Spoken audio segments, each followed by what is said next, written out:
교리문답 343문부터 들어갑니다. 343문. 그리스도께서 우리를 하나님 아버지와 화해시키시고 우리를 저주로부터 구원해 내시기 위해 죽임을 당하셨을 때 그분은 이미 그 순간 당신 자신을 우리에게 주신 것이 아닙니까? 그렇습니다. 그렇지만 만일 우리가 우리를 위하여 그리스도의 고난을 받아들여 우리 자신 안에서 그분의 죽음과 고난의 열매의 뼈를 느끼지 못한다면 그것은 우리에게 충분하기 되지 못하는 것입니다. 그것을 받아들이는 방법은 오직 신앙이지 않습니까? 그렇습니다. 그러나 신앙은 단순히 그분이 우리를 영원한 죽음으로부터 구원하시고 우리에게 생명을 주시기 위해 죽으시고 부활하셨다는 사실을 믿는 것만이 아니라 지금 그분이 우리 안에 거하시고 머리가 지체될 것 같은 그러한 불과 물리적 사건하고 우리와 밀접하게 결합되어 계셔서 이 결합의 능력으로 우리를 당신의 모든 은혜의 자녀로 만들어 주신다는 사실을 믿는 것입니다. 이 연합은 성찬을 통하지 않고서는 이루어질 수 없는 것입니까? 그렇지 않습니다. 바울이 말한 것처럼 그들의 복음의 설교를 통해서도 이 교제를 가질 수 있습니다. 즉 예수님께서는 우리가 그분의 뼈에서 나오며 그분의 살에서 나온 자이며 그리스도께서는 이 영혼을 먹이시기 위해 하늘로부터 내려온 생명의 떡이시며 또한 아버지와 그리스도께서 하나이신 같이 우리도 그리스도와 하나 될 것임을 여러 성경을 통해 말씀해 주셨습니다. 우리는 성찬에서 이것 이상으로 얻는 것이 무엇입니까? 즉 성찬의 역할은 무엇입니까? 그것은 그리스도의 영적인 교제가 우리 안에서 보다 충분하게 확증되며 증거된다는 것입니다. 바로 예수 그리스도께서 세례와 복음을 통해 우리와 교제를 갖게 되지만 성찬에 의하여 영적 교통을 더욱 풍성하게 하지 않으면 안 됩니다. 성찬의 이제 본격적인 설명을 시작하게 됩니다. 343문에서는 그럼 이 성찬과 설교의 이러한 그 구별된 차이가 무엇인지를 묻고자 또 설명을 진행합니다. 우리가 성찬의 이 역할이 무엇인지, 성찬의 정의가 무엇인지에 대해서 이제 가장 먼저 그 핵심을 잘 정립해 놔야 됩니다. 그러기 위해서는 비교해 볼 수 있는 것이 설교와는 어떤 차이가 있는 것인가. 그래서 이 설교와 성찬의 이 차이를 먼저 잘 구별해 가면서 성찬은 어떤 역할을 하고 성찬은 우리에게 어떤 또 도움을 주는 것인지가 더욱 명확해질 수 있도록 또 설명을 끌어갑니다. 먼저 조심하셔야 되는 것은 성찬을 훨씬 더 높은 것으로 취급하는 이제 이러한 부분도 좀 문제가 됩니다. 로마 카톨릭이 미사를 모든 그들의 예배의 중심으로 삼는 것을 보게 됐죠. 그래서 그 미사를 통해서 성찬의 이런 행위들을 통해서 아주 중요한 구원의 핵심을 주는 것처럼, 그렇기 때문에 그들은 설교와 이러한 가르침들을 등한시해도 된다라고 생각합니다. 굳이 설교적 이러한 가르침의 예배들을 행하지 않아도 된다고 생각합니다. 왜요? 성찬에 참여하면 구원받는다라고 생각하기 때문에. 그러니까 반대쪽으로는 또 제세례파가 설교가 중요한 것이지 성찬은 큰 의미가 없는 것이다. 이제 이렇게 하면서 결국 설교와 성찬의 이 차이가 무엇인가? 같은 것인가? 또 어떤 등급의 차이가 나는 것인가? 이제 이런 오해들을 가지면서 교회 역사 속에 성찬만 행하려고 하는 그러한 행위들이 벌어지게 되고, 그래서 설교를 없애버리는, 또 반대로 설교만 강조하면서 성찬의 이러한 중요한 의미와 특징을 놓쳐버리고 또 잃어버리는 이런 일들이 벌어지게 됩니다. 자, 그러면 우리 장로교회는 설교와 성찬이 같은 것으로 취급하지는 않습니다. 그러나 여기서 조심하셔야 되는 것은 또 그렇다고 해서 성찬과 설교가 다른 것을 주는 것처럼 이렇게 또 착각해서도 큰일 납니다. 오늘 본문에 거듭거듭 설교와 성찬은 동일한 것을 우리에게 가르쳐 주는 것이다. 그 동일한 것은 바로 예수 그리스도를 통해서 구원받고 우리가 하나님의 자녀가 되는 그리스도와의 연합에 대한 이 신앙의 복음의 본질을 가르치는 데 있어서는 설교나 성찬이나 동일하다라는 것이. 그러니까 어떤 면에서 설교와 성찬이 동일한 것인지를 이해하셔야 되고요. 그럼에도 불구하고 그것이 주는 은혜의 수단으로서의 그러한 도구로 쓰여지는 성격에 있어서의 차이가 나타난다는 것이. 방법에 있어서는 차이가 난다는 것이. 설교는 귀를 통해서 우리에게 가르침을 통해서 그리스도의 구원의 은혜를 가르치는 이러한 방법을 가지고 있다는 것이. 그러나 성찬은 우리의 눈으로 보고 입으로 손으로 감각을 통해서 이 예수 그리스도께서 우리와 하나 되시고 우리의 구원을 위하여 십자가에 죽으신 우리의 중보자여 우리의 구원자라는 사실을 외적인 감각을 통해서 보충해주고 보강해주고 세워주는 그런 역할을 한다는 것이죠. 그래서 하이델베르그 요리문답에 있는 것처럼 설교는, 복음은 우리에게, 말씀은 구원을 낳고 이런 표현을 씁니다. 성찬은 구원을 더욱더 자라가게 한다. 한쪽은 신앙을 낳는, 만드는 그런 작업을 하고 한쪽은 신앙을 더욱 강화시켜가는 것이다. 이걸 거꾸로 이해하게 되면 큰일 납니다. 성찬이 신앙을 만드는 것이다라고 이렇게 생각하게 되면 로마 카톨릭적인 이해가 됩니다. 우리는 반드시 말씀을 통해서 신앙이 만들어지고 세워지는 것이에요. 그리고 이미 만들어진 것을 더욱 강화시키고 성장시키는 역할을 성찬이 하는 것입니다. 이걸 거꾸로 이해하게 되면 로마 카톨릭적인 그러한 또 오해에 빠지게 됩니다. 자, 그래서 각각의 주고자 하는 핵심 그 내용과 열매는 동일하다는 것입니다. 예수 그리스도를 통해서 구원받고 주님과 하나가 된다라고 하는 연합의 이 구원의 은혜를 가르치는 것은 동일합니다. 그러나 그걸 만들어주는 것은, 귀로 전달해주는 것은 설교 중심의 예배요. 그거를 눈으로 전달해주고 감각으로 전달해주면서 보강해주고 성장시켜주고 강화시켜주는 방식에 있는 그러한 보조수단으로서의 역할을 성찬이 감당한다는 것이에요. 그래서 한쪽으로는 로마 카톨릭에 대해서 우리는 분명히 비판합니다. 설교가 중요하다라고 가르치는 것이에요. 성찬도 하나님의 말씀을 통해서 배우고 깨닫지를 못한다라면 성찬은 참여하는 건 아무 의미가 없는 것이에요. 그래서 설교와 성찬 모두 말씀을 통해서 배우고 깨닫지를 못한다라면 그리스도와 하나가 되는 이 신비로운 구원의 은혜들을 깨달을 수 없는 것이에요. 그래서 반드시 말씀이 우리의 신앙을 만들어주고 낳는다라는 것이에요.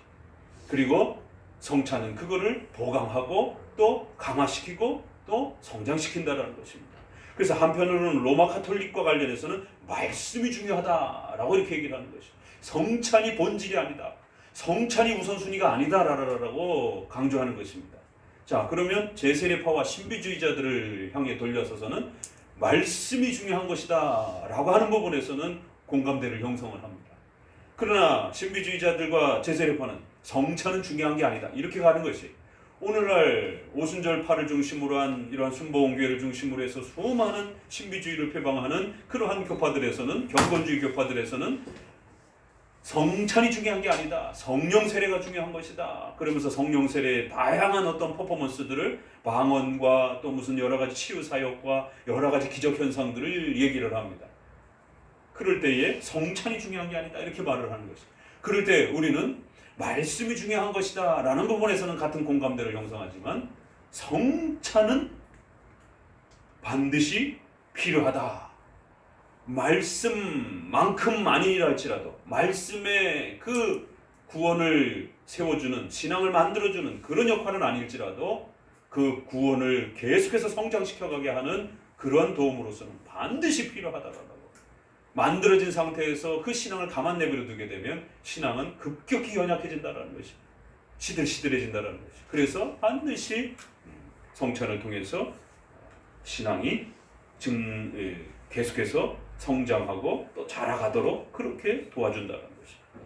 자, 그래서 설교와 성찬의 비교를 통해서 성찬의 역할이 무엇인지 증가시켜주고 보증시켜주고 확증시켜주고 확신시켜주고 더욱 성장케 해준다. 이런 단어들이 계속 소개가 되는 겁니다.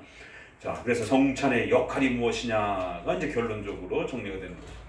자, 그러면 예수님께서 우리의 죄를 짊어지시고 하나님과 화해시켜주시고 우리를 의롭다 여겨주시는 이런 모든 구원의 이러한 역사들을 오직 예수 그리스도의 은혜를 통해서 그렇게 주신 것 아닙니까? 맞습니다.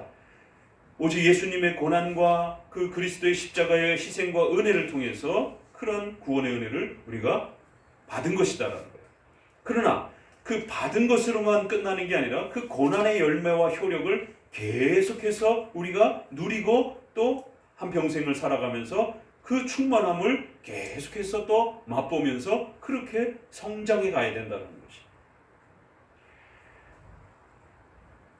그러면 그런 구원의 이러한 그 열매가 맺어지고 또 만들어지고 또 신앙이 성장해 가는 것은 그것은 말씀을 통해서 신앙을 통해서 이루어지는 것 아닙니까? 당연한 겁니다. 그것이 본질입니다. 그것이 중심입니다. 성경을 통해서 우리의 신앙이 만들어지고 그 성경을 믿음으로 고백할 때에 우리에게 신앙이 만들어지면서 신앙이 또 성장하고 자라가는 것이. 성경 공부를 열심히 해야 또 예배를 열심히 말씀 중심으로 드려야 여러분의 신앙이 자라가는 것입니다. 당연히 그렇습니다. 신앙이란, 근데 여기 놀라운 이 표현을 읽어보세요. 신앙의 정의를 다시 한번 내려줍니다. 그러나 신앙이란, 그렇습니다 하고 그러나 이렇게 약간 좀 다른 말을 하고 싶은 그런 또 표현을 끌고 갑니다.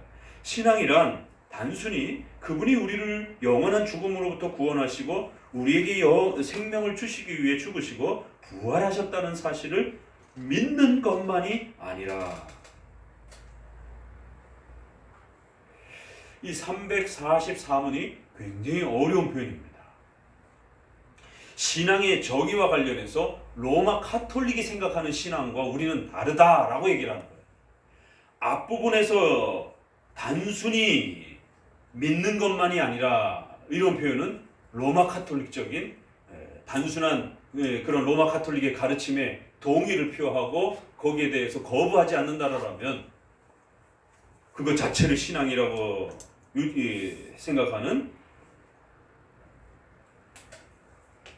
교회 정치적 그러한 법에 순종하는 것을 신앙으로 취급하는, 또 신비 체험적인 것을 신앙으로 취급하는 신비주의자들, 또 사회 철학적인 예수님을 4대 성인으로 인정하고 받아들이는, 그럴 때도 그런 사실을 우리가 믿는다, 이렇게 일반 사람들은 그런 표현들을 많이 씁니다. 예수님이라는 분이 역사 속에 살았다라는 걸 안다, 역사책을 통해서 믿는다, 그들도 그렇게 표현하는 거예요. 그래서 믿는다라는 표현이 굉장히 넓게 쓰여질 수도 있다는 거예요. 사회적으로도 그렇고 우리 교회적으로도 그렇고. 그래서 다양한 형태로 그리스도를 인정하고 받아들이는 것에 대한 그 표현들이 있는데 단순히 그런 것이 아니고 이렇게 표현하는 거죠. 그래서 야고보서에도 보면은 하나님이 계시고 창조주가 계시는 것을 믿는다. 그거 귀신들도 알아. 그 정도 믿음은. 그러니까 뭔가 기독교 믿음은 그거보다 더 다른, 그거보다 더 깊은 뭐가 있다라고 이렇게 얘기를 하는 것이. 그래서 오늘날 한국 교회 안에 대부분의 많은 신앙들이 가짜일 경우가 많습니다. 역사적 신앙, 철학적 신앙, 사회적 신앙, 신념적 신앙, 체험적 신앙, 일시적 신앙, 기적적 신앙, 이런 모든 신앙들은 가짜다라고 끊임없이 2000년 역사 속에서 우리의 신앙 고백을 통해서 또 우리의 선조들의 수많은 설교들을 통해서 진짜 신앙이란 성경의 그 가르침을 교리적으로 이해하고 깨닫고 받아들이고 믿고 의지하고 순종하며 실천하는 것이다. 이 동사를 굉장히 많이 쓰는 것이에요. 믿음이라는 것을 어떤 특정 한 단어로 설명하기가 굉장히 어렵다는 것이에요. 그래서 하이델베르그 요리맘다만 봐도 하나님의 말씀을 믿고 예수 그리스도를 의지하고 사랑하는 것이다. 이렇게 둘로 하나님의 말씀을 믿고 오직 예수 그리스도를 사랑하는 것이다. 이렇게. 그래서 그리스도와 말씀을 구별하면서도 분리시키지 아니하고 말씀과 그리스도를 한 믿음의 그 토대로서 이렇게 이야기하는 것을 보게 됩니다. 자, 그래서 344문에서는 갑자기 신앙 얘기를 하면서, 왜냐하면 설교에서 신앙을 가르치는 것이니까, 그럴 때에 조심하셔야 되는 것은 단순히 믿는 이런 차원에서 신앙이 머물러 있어서는 안 된다는 것이에요. 우리가 오후에 기독교 강요를 지금 볼 때 실체, 참여, 실제적으로 그리스도와 만나고 교제한다, 이런 참 독특한 표현을 써요. 칼빈의 제네바 교리문답을 통해서 그걸 다시 한번 요약적으로 한번 읽어보세요.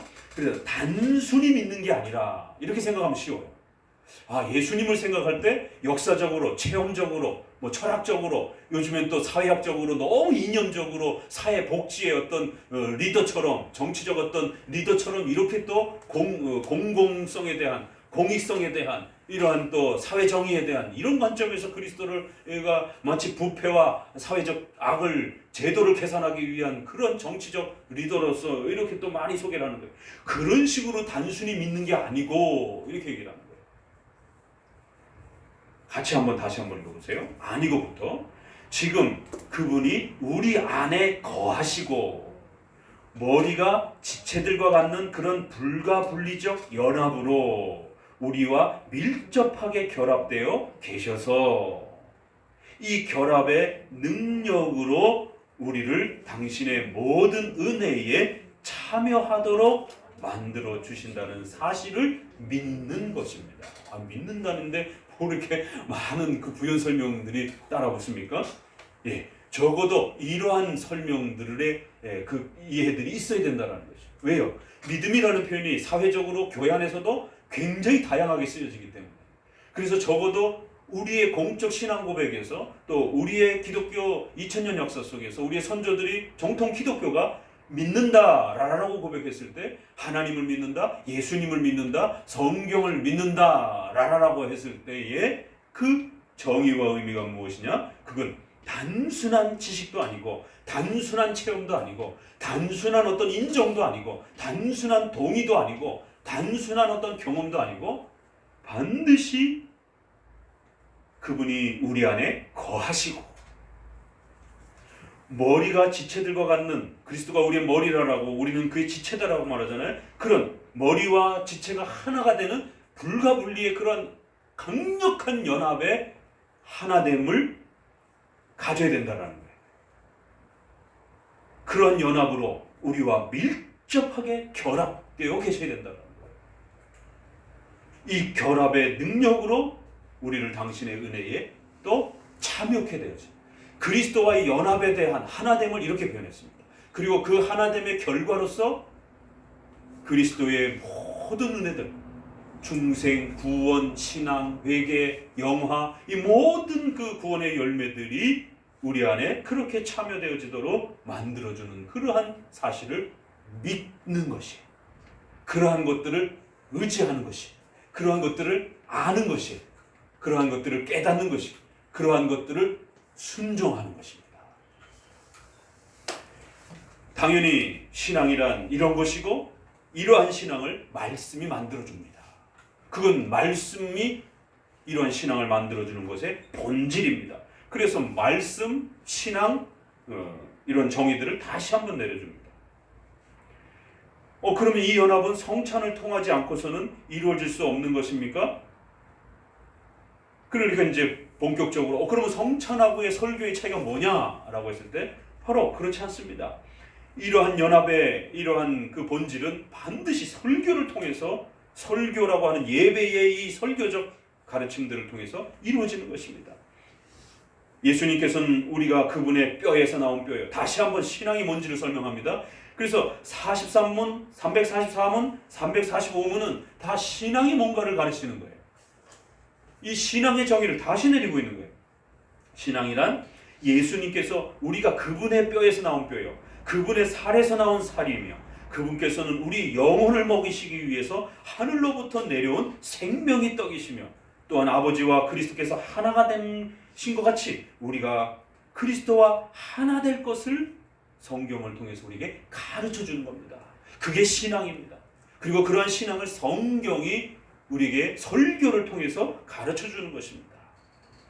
이것은 성찬이 하는 게 아닙니다. 성찬은 만드는 역할이 아닙니다. 그 내용은 동일한 것인데 그런 그리스도와의 연합의 의미를 가르쳐 주는 것은 동일한 것인데 설교는 만드는 방식의 역할을 하는 거고, 그리고 성찬의 역할은 뭡니까? 이제 대부분 그렇게 질문이 되는 겁니다. 그럼 성찬의 역할은 뭡니까? 충분하게 보증하고 확증하고 증거시키고 확신시켜주고 더 자라가게 만들어 주는 것입니다. 그래서 우리가 설교를 통해서 분명히 이런 부분들을 교제를 갖지만 그걸로 만족해서는 안 되고 거기에 머물러서는 안 되고 성찬을 통해서 부지런히 자라가고 성장하는 그런 도움을 받으셔야 됩니다. 아주 중요한 정의가 내려졌습니다. 성찬의 역할과 정의가 내려지면서 보다 또 설교와 비교함으로 인해서 성찬의 역할과 의미를 좀 더 분명하게 그렇게 다시 한번 정립해 줬습니다. 교회사 속에서는 이 설교와 성찬의 이 차이점을 구별을 못해서 동일한 것처럼 취급을 하기도 하고, 그래서 아예 성찬을 없애버리기도 하고, 또 설교를 더 우선시하면서 없애버리기도 하고, 거꾸로 성찬을 더 중요하면서 설교를 없애버리는 이러한 기독교 2000년 역사의 혼란이 있고, 지금도 여전히 여러 교파들을 통해서 이런 혼란이 또 지속되고 있는 겁니다. 그럴 때 적어도 정통 기독교는 설교가 우선이고 성찬은 그걸 보조해주는 역할. 그럼에도 불구하고 성찬과 설교는 다른 걸 주는 게 아니라 동일한 바로 예수 그리스도의 구원과 그 연합의 그 구원의 의미들을 가르쳐주는 건 동일하다는 것이에요. 성찬을 강조한다라고 자칫 지나치게 마치 설교에서 주는 것과 성찬에서 주는 것을 다른 것처럼 또 이렇게 이야기를 하게 되면 어느 순간부터 성도들이 성찬이 더 중요한 거 아니야? 이런 식으로 또 오해하게 되면서 설교에 등한시하게 되고 성찬만 강조하게 되는 로마 카톨릭식의 또 그런 일에 빠져버리게 됩니다. 그래서 성찬이란 참 이걸 너무 강조해도 안 되고 그렇다고 안 강조해도 안 되고 이런 아주 그 중립적인 그런 자리를 정확하게 유지해주지 않으면 까딱 잘못하면 설교를 침해하게 되고 또 그렇다고 해서 또 없어져 버리게 되는 성찬 설교를 보조해주고 보강해줘야 되는 이런 역할에서 또 없어지게 되면 설교의 힘이 또 약해지는 것입니다. 이러한 아주 구조의 중요한 원리들을 우리 선조들은 정확하게 정립을 해준 것입니다.